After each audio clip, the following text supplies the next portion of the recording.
Përshëndetje për gjithë shikuesit e televizionit Duga Gjini. Bashkë po takohemi përsëri në episodin e radhës së Kosova tjetër. Sot kemi ardhur në Lupqin e Poshtëm, i cili është fshat në komunën e Podujevës.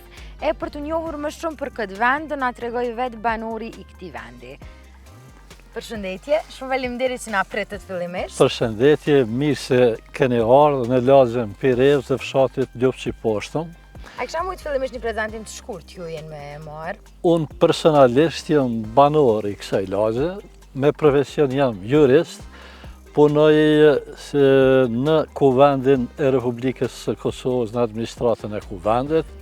Për ndryshe jam edhe shkrimtar, autori 12 libra autobotura deri më tani, prej tyre 6 romaneve, një kontribut pak a shumë modest nëpërmes letërsisë edhe për letërsinë shqiptare.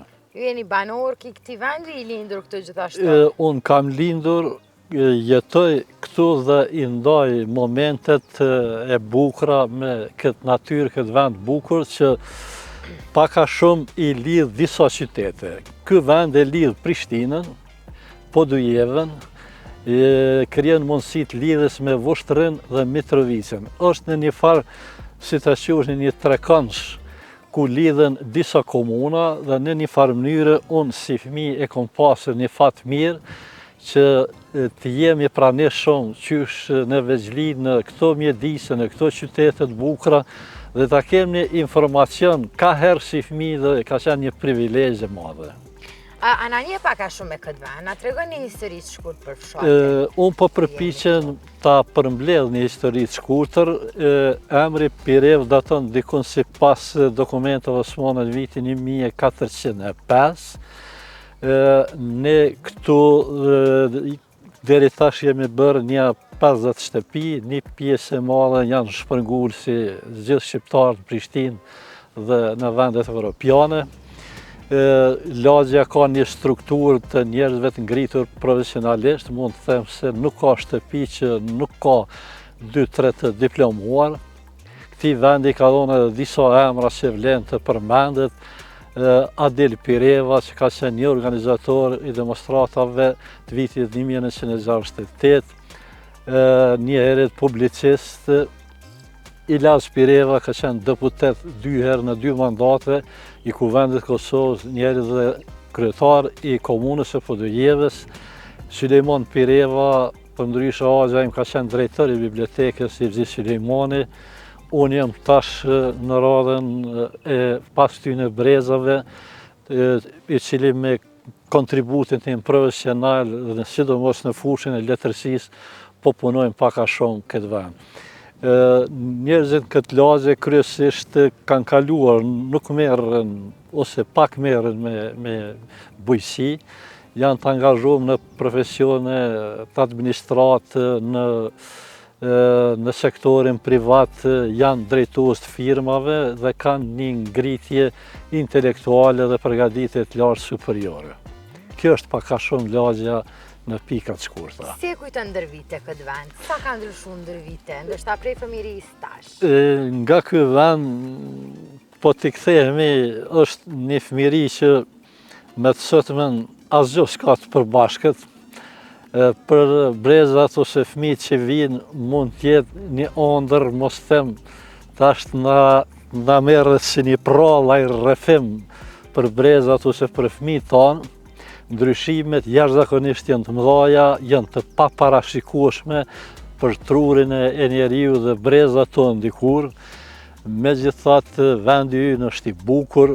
Unë mendoj se jo vetëm këtu që jeni në mesin tonë këtë lagje, vendi jonë Republika Kosovës ka nevojë ta shtrijë dorën në shumë investime si për turizëm, për atrakcion që të rinjt të kenë pika kontakti, afërsie, njohje, të mos jetë përqendrimi vetëm në qytete, po dhe në pjesë më periferike. Me qenë të është shumë afër me qytetet, a është heq prej vendeve të frekuentuar prej qytetarëve, qoftë për villa ose vikendica, ose mund të themi se është një pikë turistike apo jo? Është një pikë që vizitohet, po më shumë vizitohet prej miqve se sa prej njerëzve të interesuar.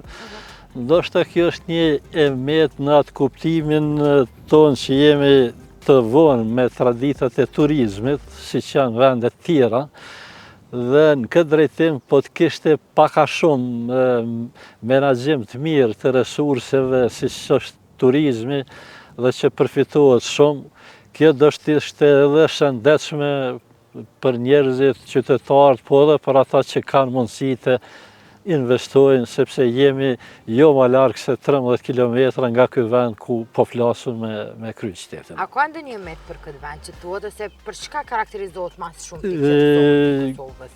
Ky ka mite, unë e kam shkruar edhe një roman, këto ngjarje kanë ndodhur pikërisht, kanë qenë të shpeshta në oborrin e shtëpisë time, ku fëmijët që vononin në ecje praktikohej prej gjysheve tona një farë prerje frikës rreth bonarit, a pusit, a si t'i theme. Me qenë që ai bonar është në oborrin e shtëpisë time dhe i ka 150 vjet është i vjetër, unë jam rritë me ato tradita dhe nga kondi im si fëmijë më kanë lënë përshtypje jashtëzakonisht se ç'bënin ato plaka ato ditë gjatë prerjes së frikës së fëmijëve që kishin kaluar 1 ose 2 vjet. Dhe kjo u kthy në një roman që unë e kam titulluar Prerja frikës. Është një roman që flet për familjen tonë shqiptare në përgjithësi, atë evoluimin e saj në periudha historike, transformimin, mentalitetet, kundërthonjet, konfliktet e mbrëmshme sociale, deri te pas lufta kur jemi çliruar dhe e kam mbyll me një epilog bukur, interesant, ndoshta pak edhe emocional, sepse vetë vjen nga ky vend. Dhe pikërisht kjo është arsyeja pse është titulluar dhe romani ashtu, prej miteve të këtij vendi. Kjo është se ky mit ka qenë shumë i theksuar. Unë në një farë mënyre e kam kundërshtuar si fëmijë se ishte pak emocionale.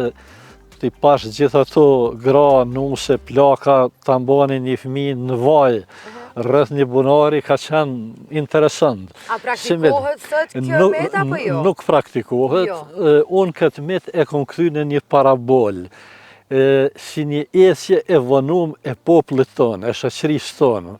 Kjo është ai dimensioni psikologjik i këtij romani, sepse Prerja frikës ka ekzistuar edhe në lokacione tjera, po me qenë se e kam një vërejtje, sidomos edhe një përkujtim për brezat e ri, se është mirë që ta përcjellin, ta regjistrojnë, ta vënë re kalumen tonë, trashëgimin kulturore, ato mite të cilat i hasni në gjitha pjesë të Kosovës, për ndryshe sepse këto një ditë mund të harrohen, ne jemi një komb i formuar, i civilizuar, që kem të kaluam dhe e meritojmë ta ndriçojmë kalumin tonë.